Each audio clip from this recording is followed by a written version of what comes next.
Faris and I are car enthusiasts, seriously obsessed. We spend most of our free time either looking at cars or talking about them. At our age, we have plenty of time to dedicate to what we're passionate about combustion engines and electric vehicles.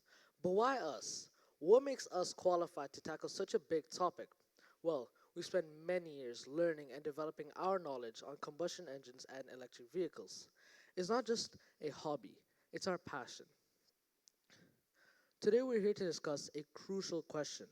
Should we abandon combustion engines for electric vehicles?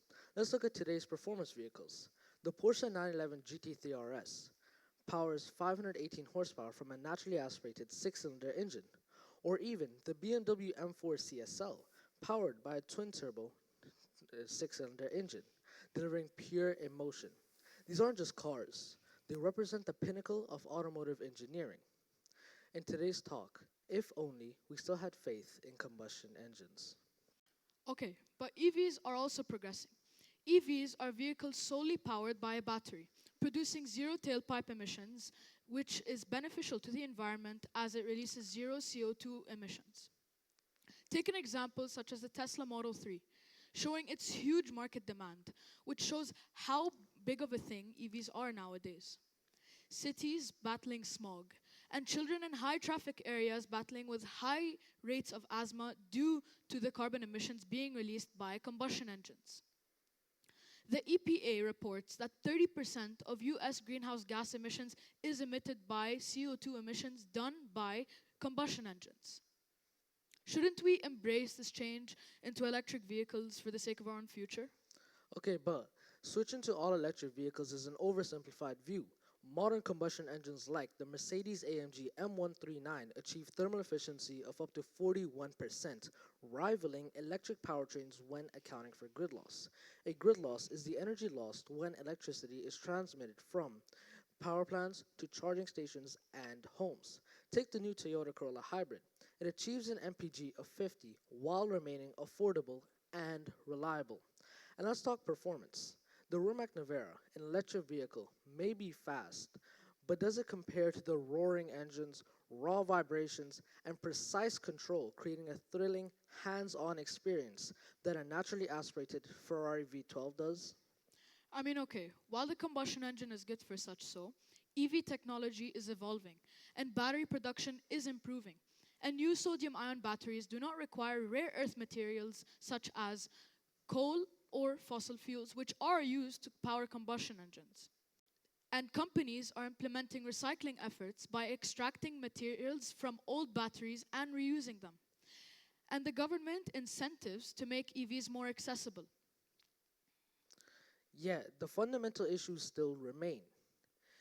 A new EV battery requires mining nearly 500,000 liters of water in regions like Chile's Atacama Desert.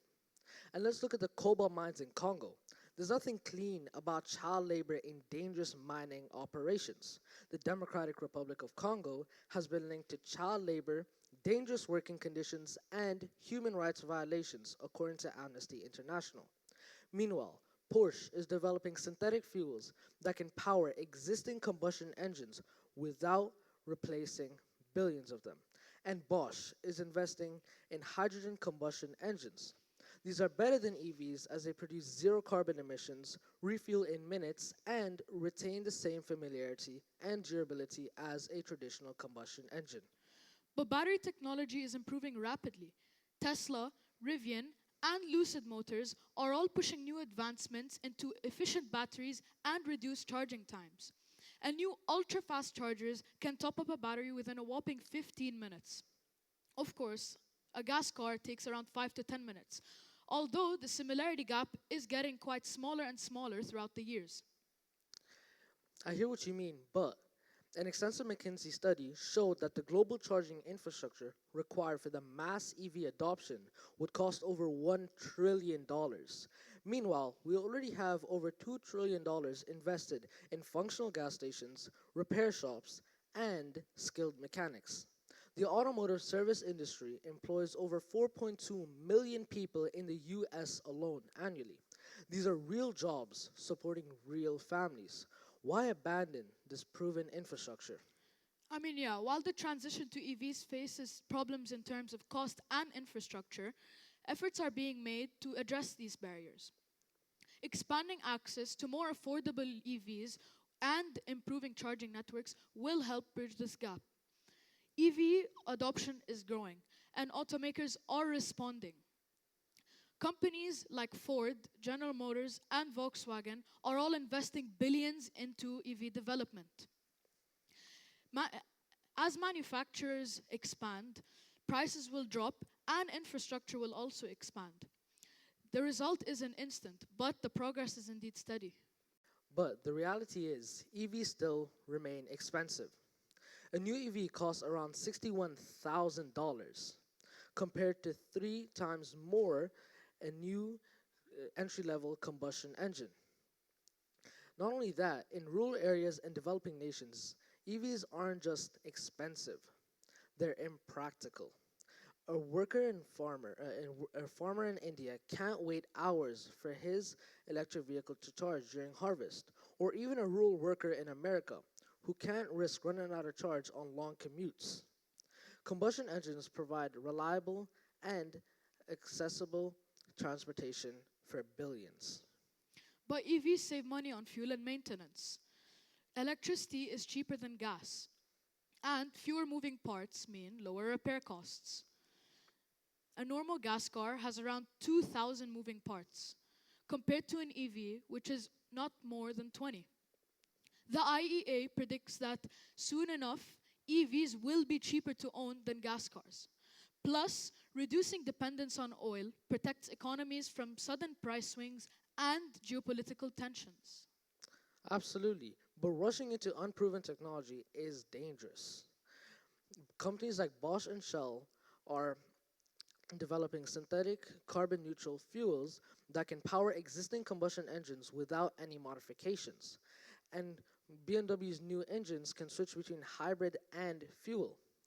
And even Mercedes' new nanoslide technology that can reduce friction and emissions while improving performance. The combustion engine industry isn't dying, it's evolving. Okay, but I'm sure we can all agree the future of transportation requires innovation and practicality. Yeah, exactly. EVs may offer a potential, but their setbacks cannot be ignored. Okay, fine. I have backed up EVs through this whole debate, though I do see where you are coming from. Combustion engines still have their significance. Of course, both of them have their pros, although I do see where combustion engines would be in the future. Yeah, exactly. EVs may be a part of our future, but combustion engines remain more established in reliability, accessibility, and real world practicality. The continued evolution through synthetic fuels, hybrid technology, and advanced engineering proves that they aren't just our past, they're a significant part of our sustainable future. In today's world, many people believe that EVs are our only path forward. Perhaps the real question is, what if we still had faith in combustion engines? When we look at today's economic realities and full environmental picture, it becomes clear that preserving and continuing to develop combustion engines isn't a step backward, it's our path forward. Thank you for listening.